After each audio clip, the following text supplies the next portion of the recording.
Let's begin, as usual, finding a comfortable posture. Take 3 deep breaths, relaxing with each out breath.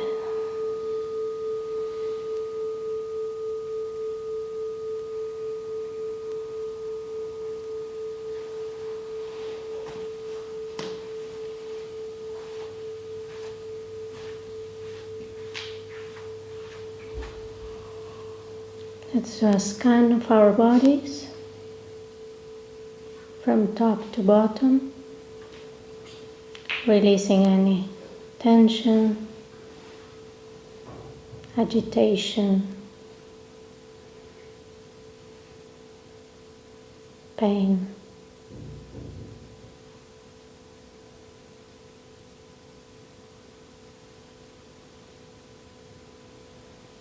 Finding a posture of balance,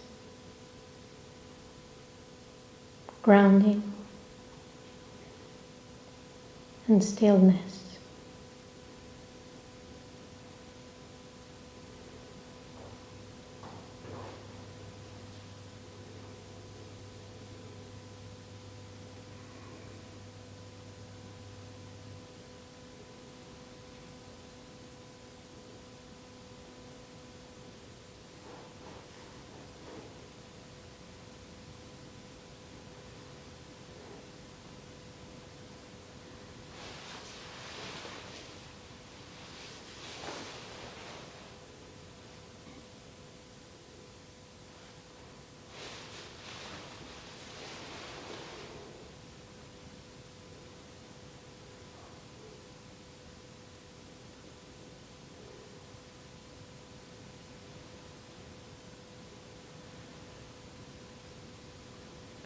Release all concerns about the past and the future. Let your mind settle and rest in the present moment.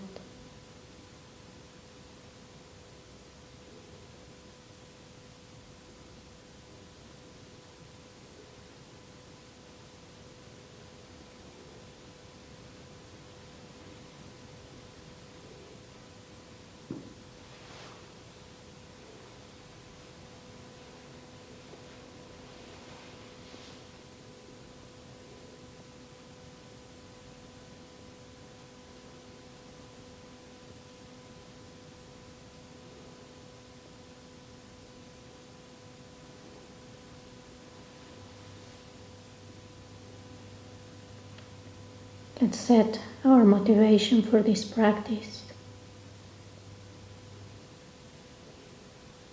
Think of your most meaningful aspirations.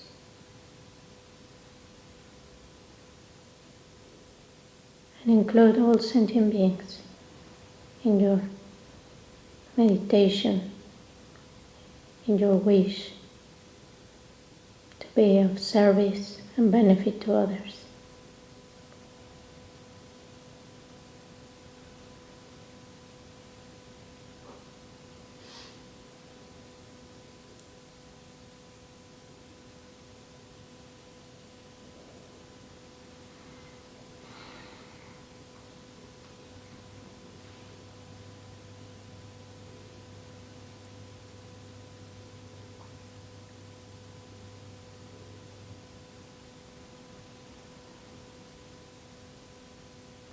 Now let your breath be natural without controlling it. Bringing down all that disturbed energy along from the top of your body down to the abdomen and staying there, feeling the sensations of the breath, expanding and contracting your abdomen.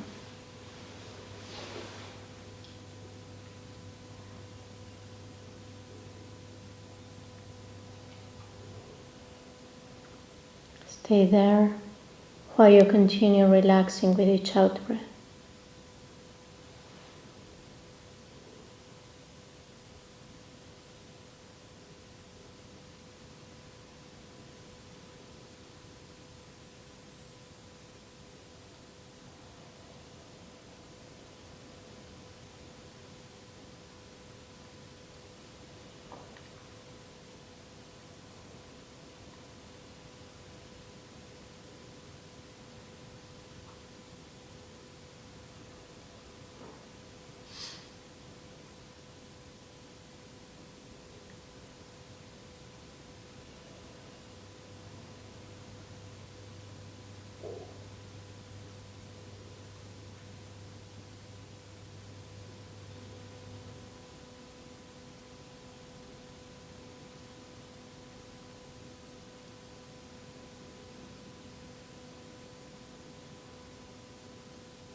If you find yourself distracted, release grasping, return to the sensations of the breath in the area of the abdomen, and relax.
If you find yourself sinking or losing clarity, take a deep in-breath.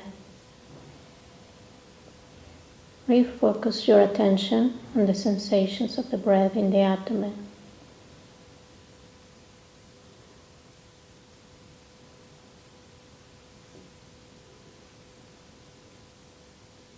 Open your eyes a little bit.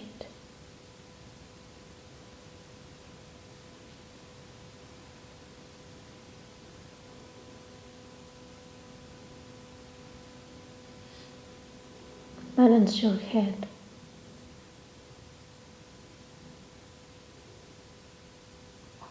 Straighten your back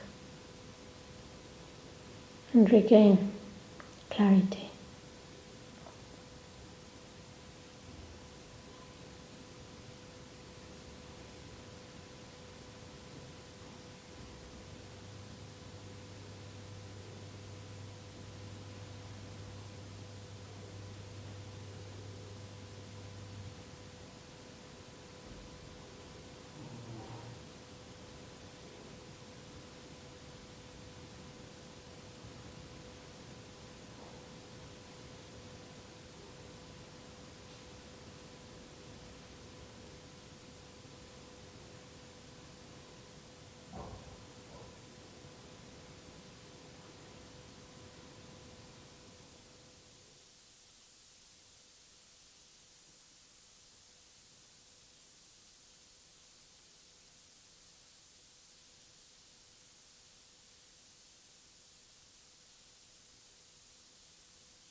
Maintain that flow, that continuity of presence, of relaxation.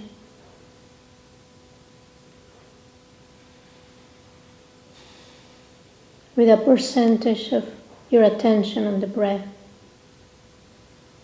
as an anchor to the present.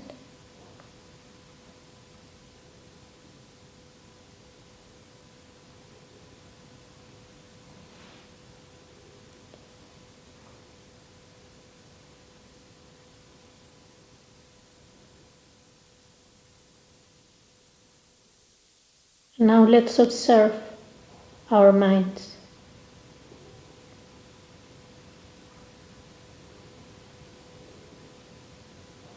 First, recognize the difference between the mind and the brain. They are not the same. The brain is made of atoms. The mind is not. The mind is that part of us that experiences, feels, perceives, thinks.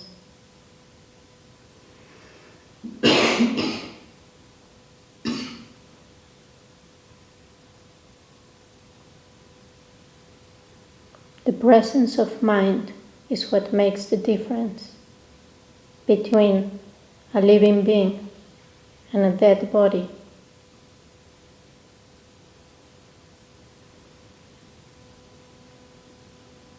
So turn your attention to the mind itself,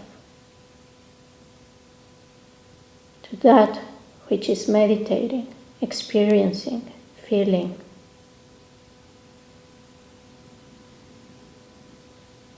To the subject, not the object of the meditation.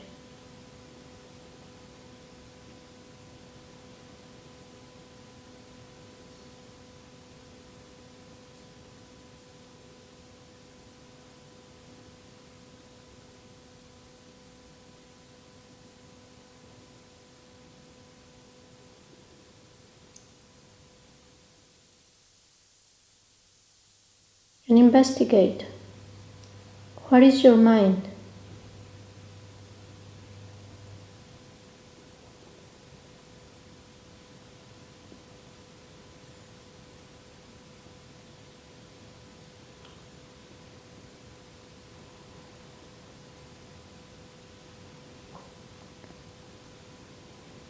Does it have shape or color?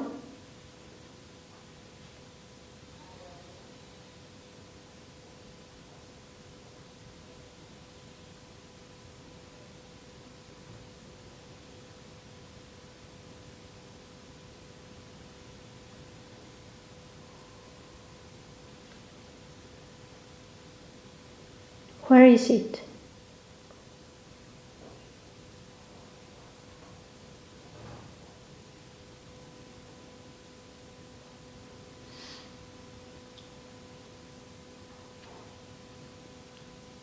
Can you find your mind somewhere?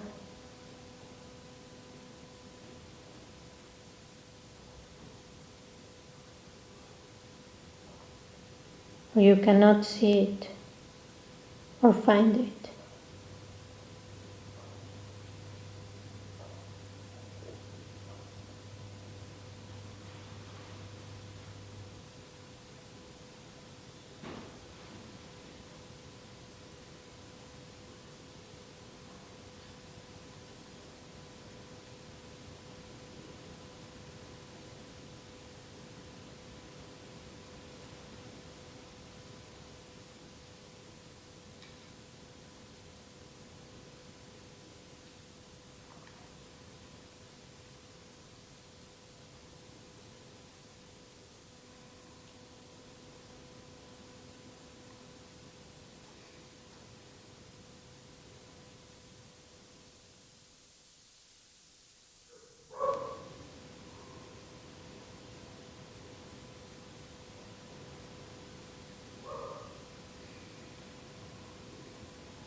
If thoughts arise, observe.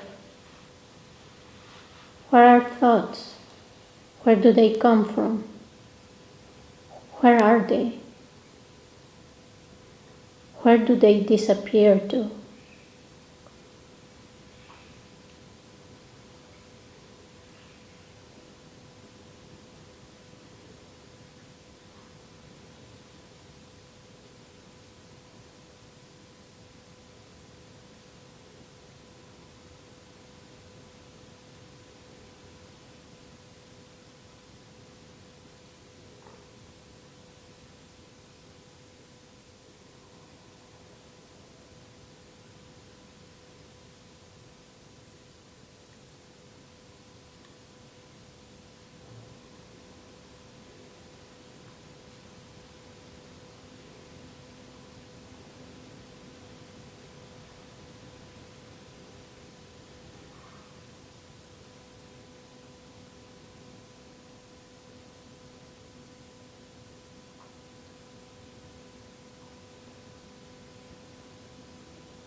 The mind has two qualities. One is clarity,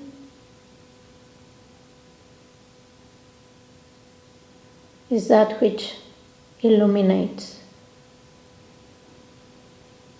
and reflects the objects it enters in contact with.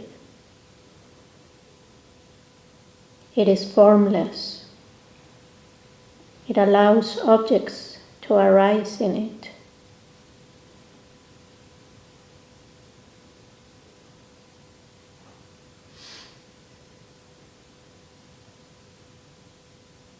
Recognize that clarity of the mind.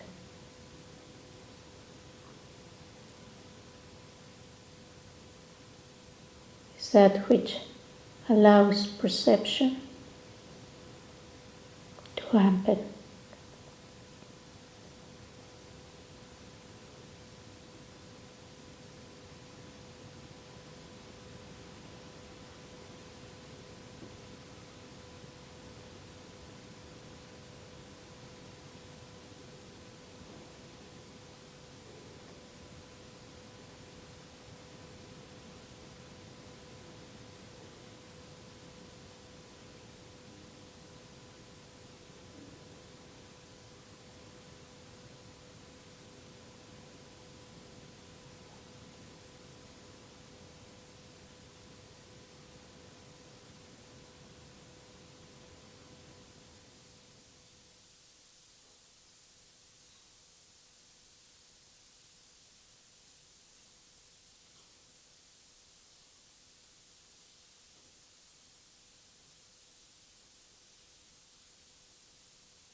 The second quality of the mind is awareness, knowing,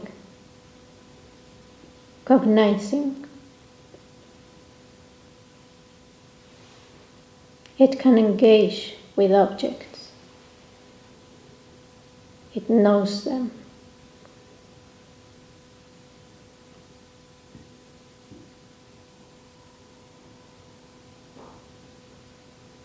Observe closely that continuity of knowing.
Try to get a sense of the clarity and awareness of what is perceiving, feeling, and experiencing. Focus on the perceiving subject, not on the object of perception.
Experience your mind as being clarity and awareness, free from thought.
And let's finish this meditation dedicating the merit so that we can continue gaining deeper insight into the nature of our mind.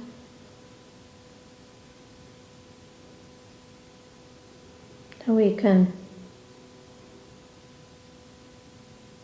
realize our Buddha nature, become fully enlightened beings, and be able to benefit countless sentient beings.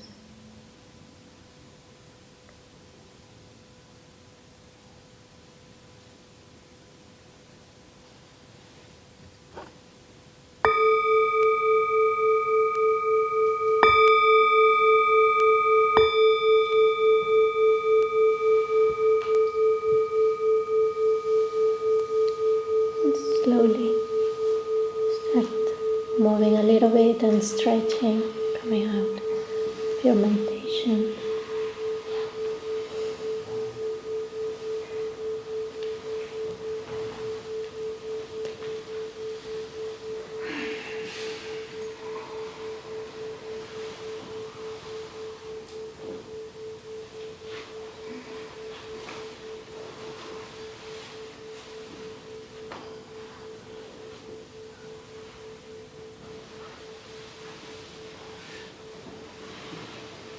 So this is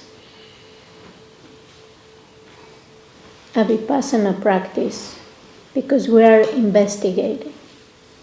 We are observing directly and seeing our minds as it is, as they are, not just based on an idea or a projection or a concept, right? We are observing and getting our own conclusions based on that observation. So when we look at the mind and we don't find it, we don't find a location for it, or we don't find shape or color, we start gaining insight into the emptiness of the mind, right? Yet we can perceive that there is clarity and knowing, and these are always present. But they are not a thing or something we can grasp to. And we're always facing out, in a way of saying this, right? Grasping to objects, getting caught up in the perceptions that appear to our mind. But we rarely look at the mind itself, at the subject, at the observer, and know it. So if you see, there's this characteristic of knowing that we can see in all sentient beings. We can see it in animals. We can distinguish something that knows or is conscious from something that is not. Yet knowing, just knowing objects or perceptions, does not imply that you are knowing that you're knowing, right? And this is what we're doing by inverting awareness upon itself. You are recognizing with that quality of awareness that you have this capacity of knowing that is a quality of the mind. So there's a difference between just knowing and knowing that you know, that you are knowing, right? So when at the end we said free from thought, there can be this misconception of thinking that thought is a negative thing, that we shouldn't think, that we should stop thoughts. But when we refer to free of thought, we're referring to free of conceptualization, of conceptual elaboration, of thinking about the thoughts, of grasping to the thoughts. But there's nothing wrong with saying thoughts arising and manifesting within the space of the mind and dissolving, right? So there can be thought, or there can be no thought, and we can be resting and observing the mind and mental events. But the moment we are caught up, then we lose presence and we are daydreaming or distracted or creating a story in our minds. That's what we need to release. Okay? So at the beginning we did, if you see, we did mindfulness of breathing on the abdomen. But the first breath was a little bit of this practice we did in the morning of Jamlung. Not completely the whole practice, but we started by bringing the lung down to the abdomen, right? So this practice of Jamlung means soft breathing or smooth breathing, also called gentle breathing.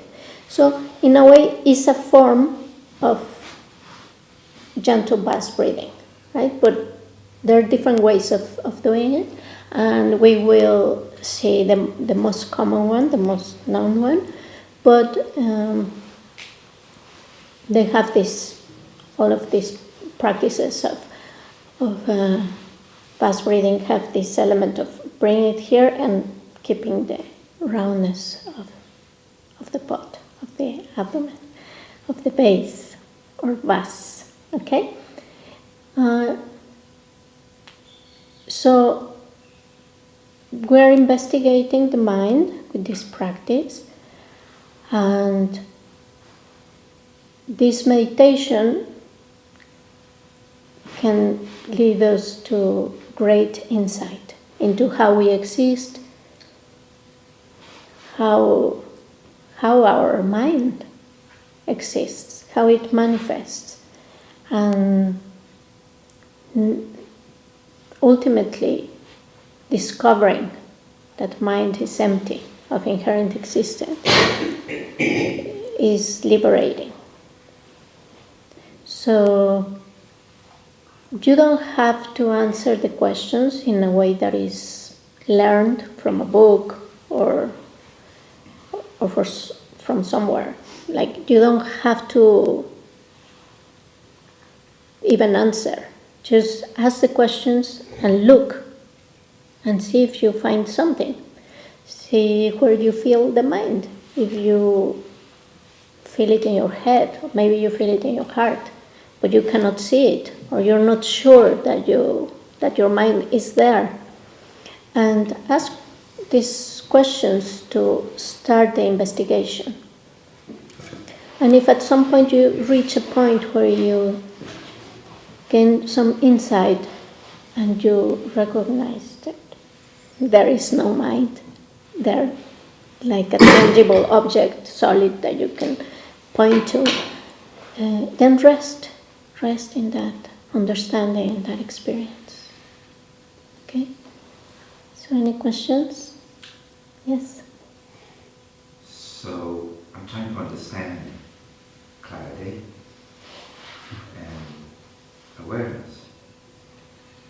So as I look at that, awareness manifests as I, and clarity manifests as space. Is that what you're pointing to? Clarity is this aspect of illuminating the objects you enter in contact with. So in order to see this object, there is clarity. If there was no clarity, for example, if you're deep sleep, the clarity is reduced. So you wouldn't be able to perceive this object, right? But clarity is that which makes appearances manifest in a way, or perceives appearances. So if you fall asleep, then after a while of being in that deep sleep, a dream will manifest. And you can see a whole environment, three-dimensional, like a virtual reality. It's due to clarity that you can have those perceptions. It's also compared to a mirror and the reflections on a mirror. Right? The mind is the aspect of clarity of the mind is like having a mirror, and all the appearances we perceive are reflections in that mirror.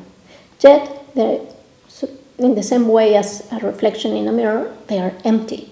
They are not really there as we perceive them. Right? So that's the aspect of clarity. And these perceptions are manifesting in space, in the space of the mind. Right?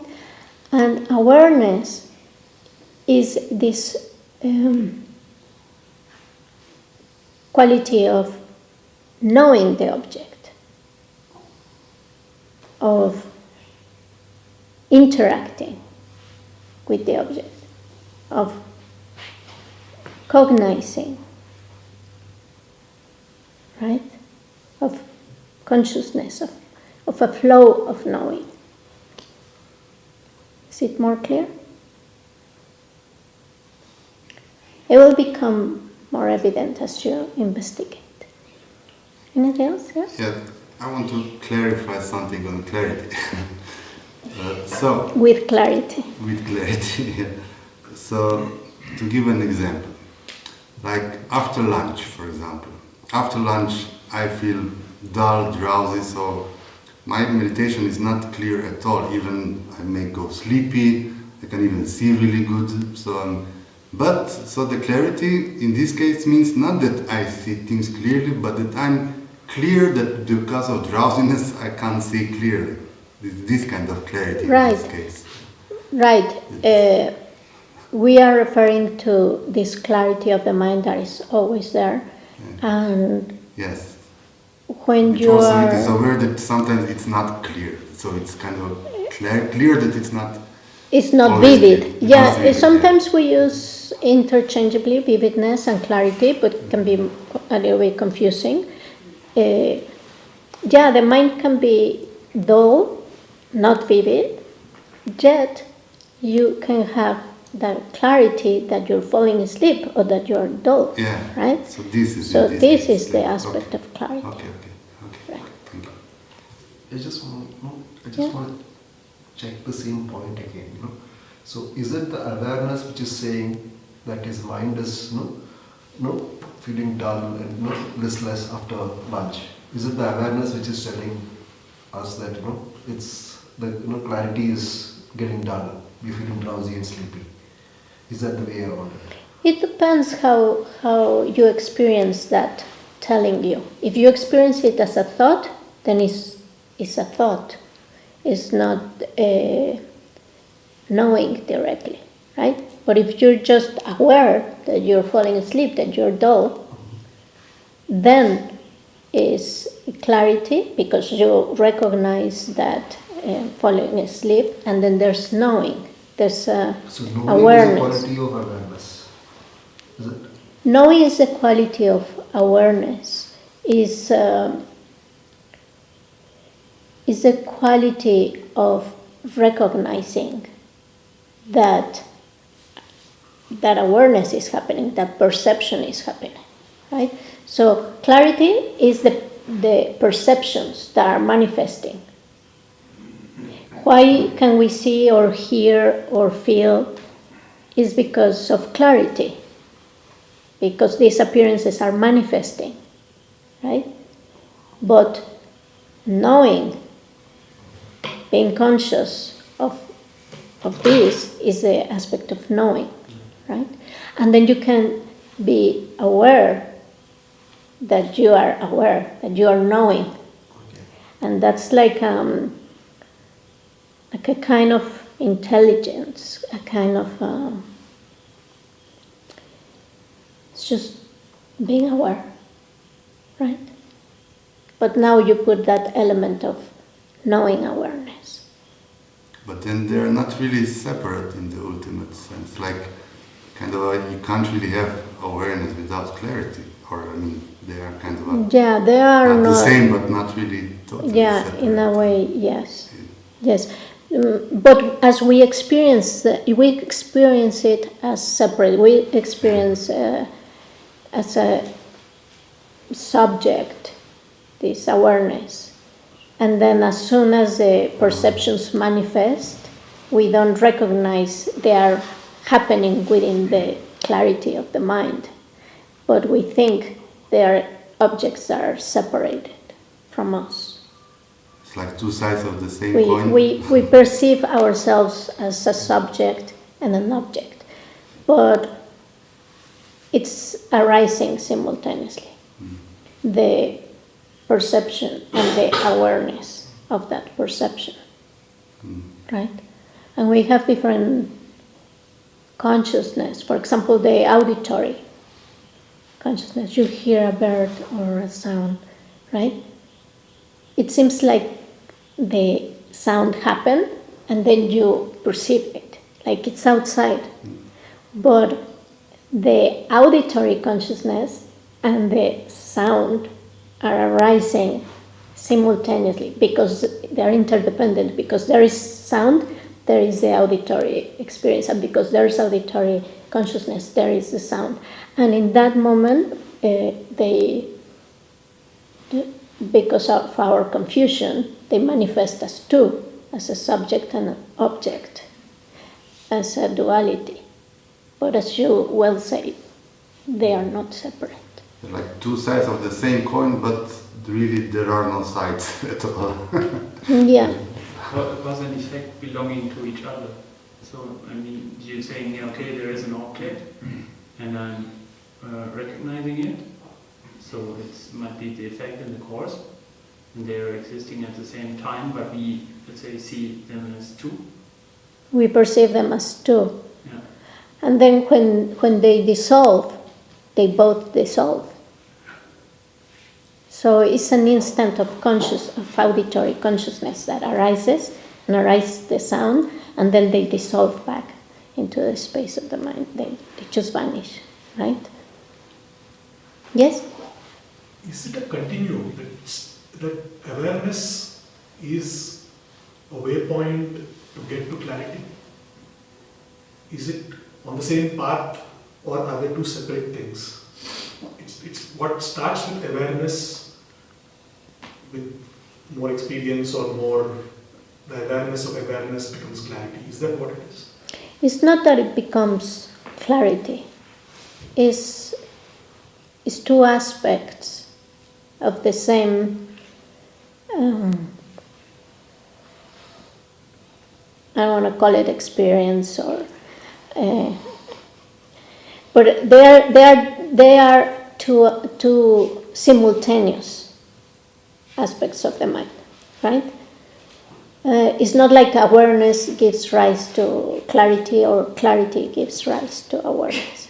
Now we experience it as a continuum, like there's a flow of awareness, and the clarity is manifesting. We always have perception, sensation, thought, emotion arising.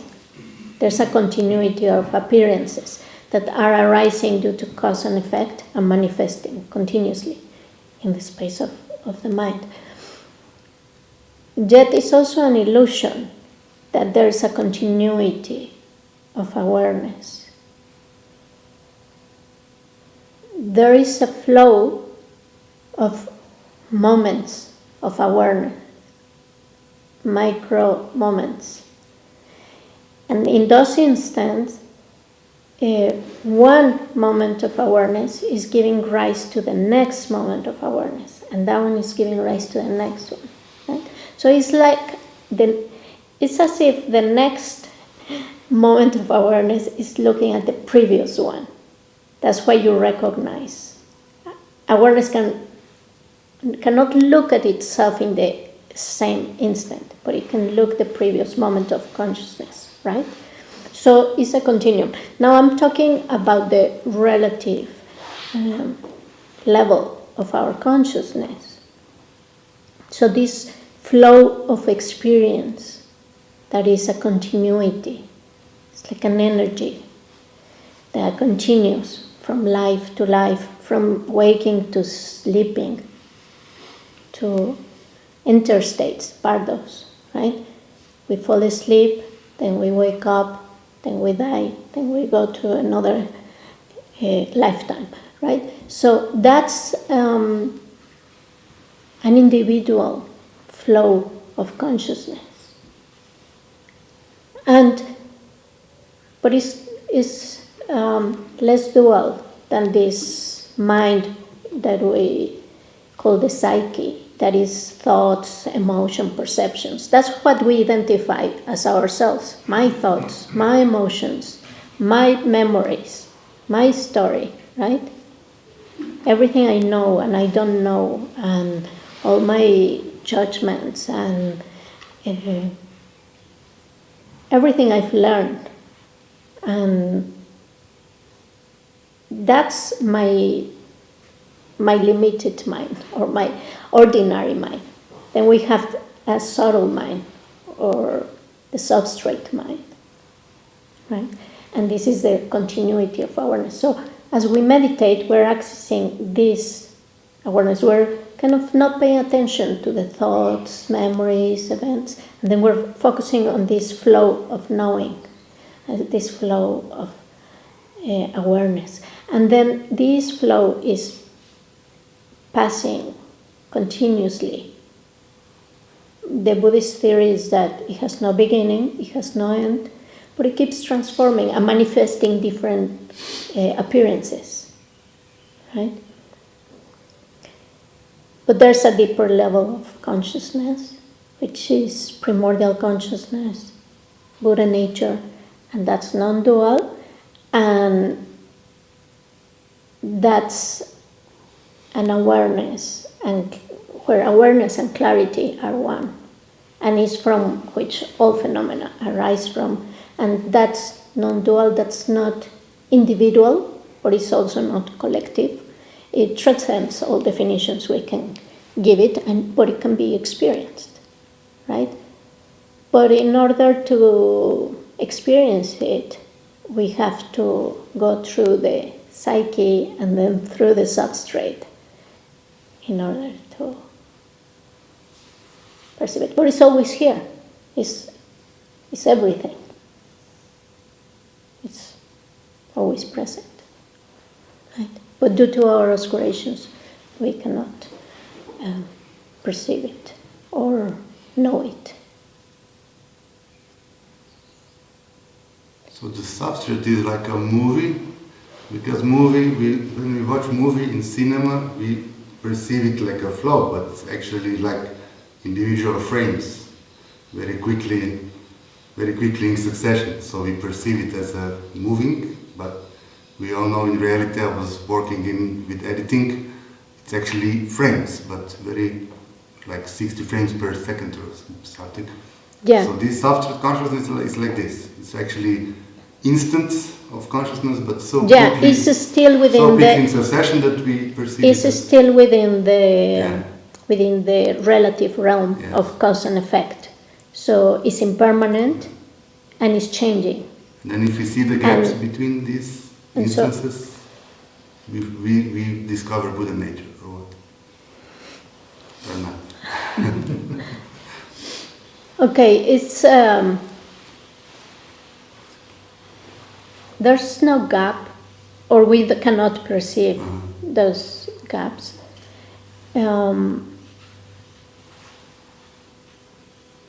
It's just happening moment by moment, this continuity of awareness, and in a way it's kind of it's manifesting our karma. It's carrying. It's called carrying, but there's nothing to carry, right? We use words, but of course words are always going to be contradictory, right? So this flow is carrying the seeds of our actions and manifesting, giving rise to consequences. But when we see that this awareness, it has no subject and no object. So it's not like awareness is looking at itself. There's just awareness. That's where, not like a gap, but it would just dissolve and the primordial consciousness would arise. So it's like having a space inside a cup and saying, this is my consciousness. And all the space around the cup is not me, is not my consciousness, right? But if you break the cup, then that space integrates with the bigger space, and you realize they have always been the same space, but we use the concept to kind of delimit it and say this is one and this is not me, right? But then if you break the cup, it just integrates, and from that perspective, then the other individual space doesn't exist. Somehow we need to break the concept. Yeah, but that's why the practice of Dzogchen is called breakthrough. The trekcho is breakthrough. You're breaking through the substrate and going into primordial consciousness, right? But you can't do it forcefully or kind of with a lot of ego and intention. That doesn't work. Will this, in a very elementary, very basic level, will this analogy be explain clarity and awareness separately? Like you said, when you're sleeping, we don't have clarity. But suppose a mosquito bites us, our body is aware, and even in our sleep, we naturally swat it. So will that be awareness? In a very basic, will that analogy work?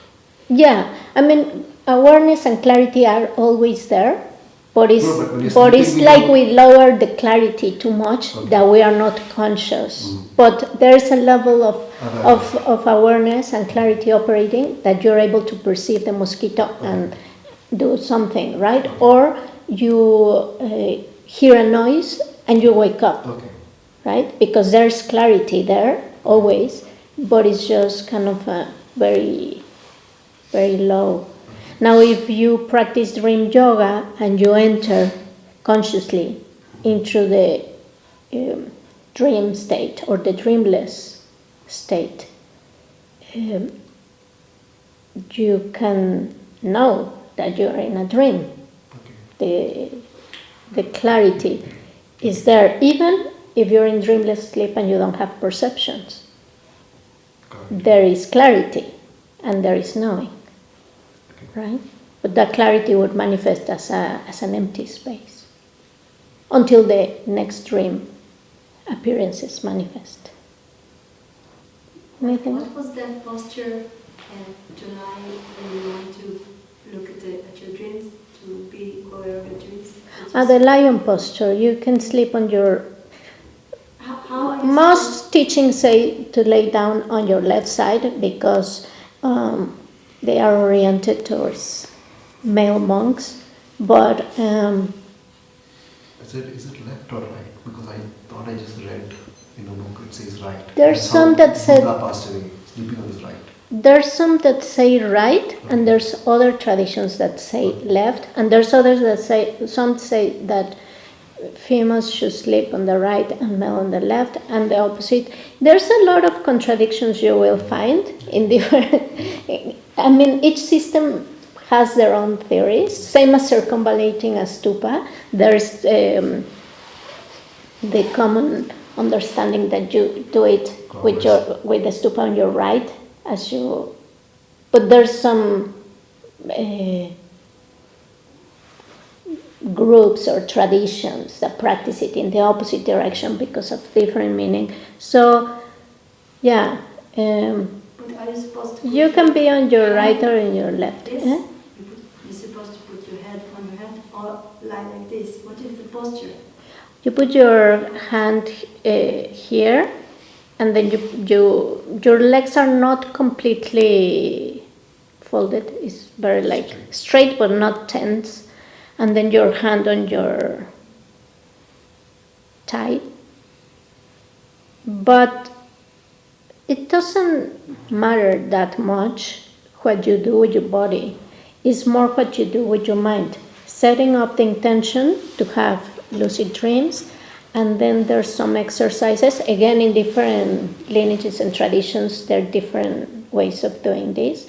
But you can visualize some syllables or Buddhas in the throat chakra or in the heart chakra. And if you focus on the throat chakra, put your attention there as you're falling asleep with the intention to have lucid dreams, and you're visualizing. In some traditions, you visualize a syllable, A. In others, you visualize different syllables or things, different style. But by putting your attention here,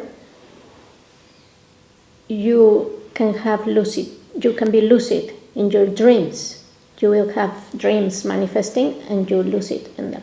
But if you focus on the heart chakra, it's more probable that you will have lucidity within dreamless sleep.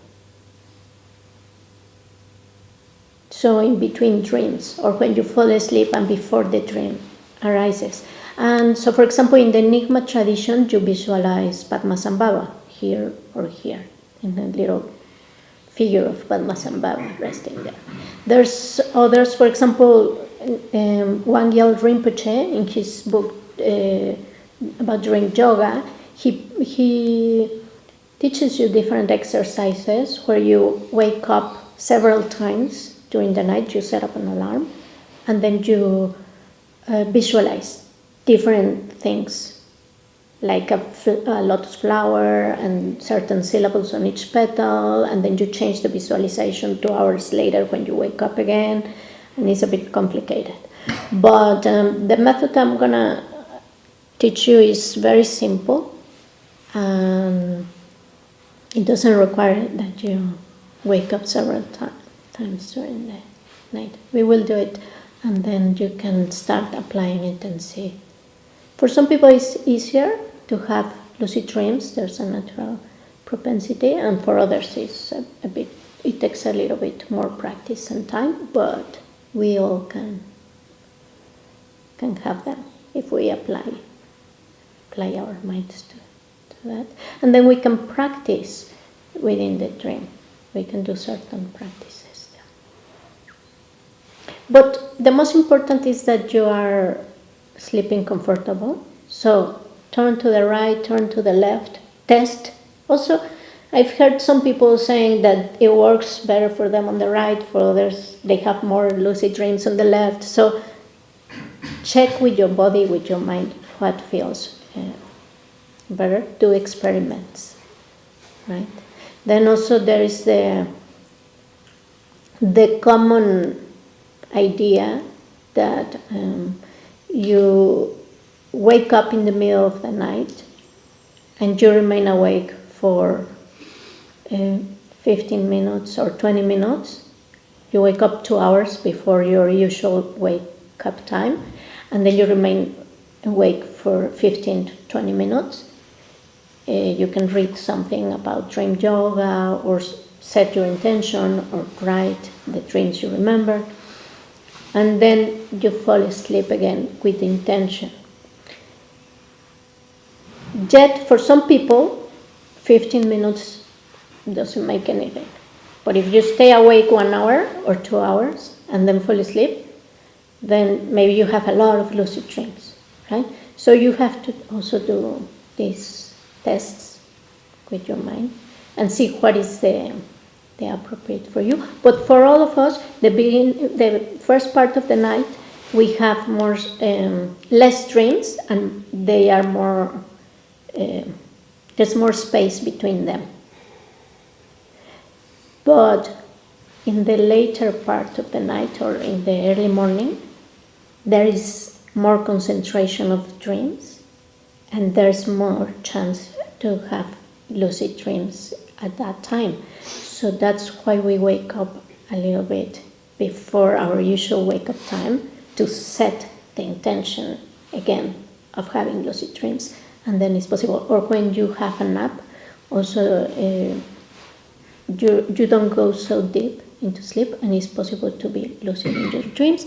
And we can do a dream journal. You can start it now if you want. Write down when you wake up, write your dreams. Try not to move immediately, because if you move, the dream dissolves and you can't remember it. But I'm already explaining too much. We'll go into more detail, okay? And try to do the investigation of the mind. Well, thank you.